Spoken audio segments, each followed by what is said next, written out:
thoughts to change is to change the idea that I can't trust in my own nature to I trust in my own nature. Did it ever occur to you that you have a nature?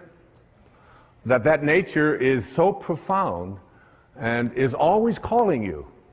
You know it.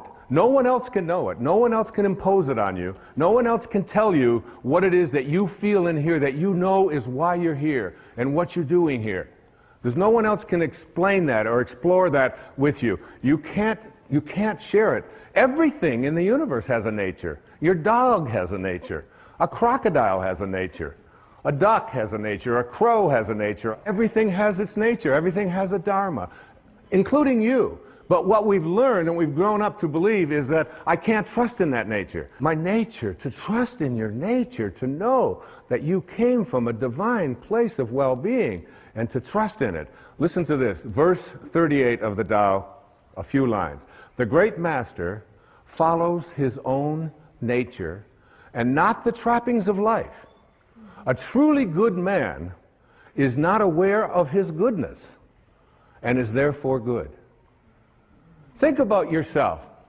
The first moment of life, the very first moment, that speck when you went from nowhere, N-O-W-H-E-R-E, to now here, N-O-W-H-E-R-E, from nowhere to now here.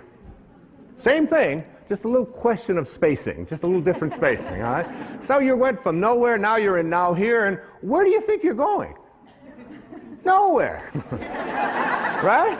Back to nowhere. Who out there watching, who in this audience isn't going back to nowhere? That's where we're all headed, back to nowhere. So in that split second, then you lived inside your mother's womb for 9 months. And in that 9-month period of time, you trusted your nature. You didn't have a sonogram and say, oh my God, I don't have a nose.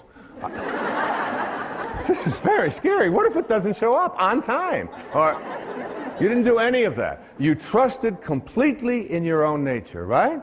And so did your mother. There's very little that you can do because what you were to become, everything that this physical body needed, was all handled in there. And also, beyond what was needed for your physical world and what Lao Tzu called the world of the 10,000 things. The 10,000 things. There's 10 zillion things, obviously, in the physical world, but that's how he named it, the world of the 10,000 things. And in that world of the 10,000 things, everything returns back to its source. But while you're in that place, and why wouldn't you believe, even maybe for a second, that not only was my physiology all handled for me, but everything else that I needed, if I could just stop interfering with it and stop other people from doing it, that everything I needed. And that's a big part of understanding change your thoughts, change your life. It's a big part of that. The idea that I have a nature that I can trust, not something that I have to be afraid of, and I can stop letting other people interfere with it as well.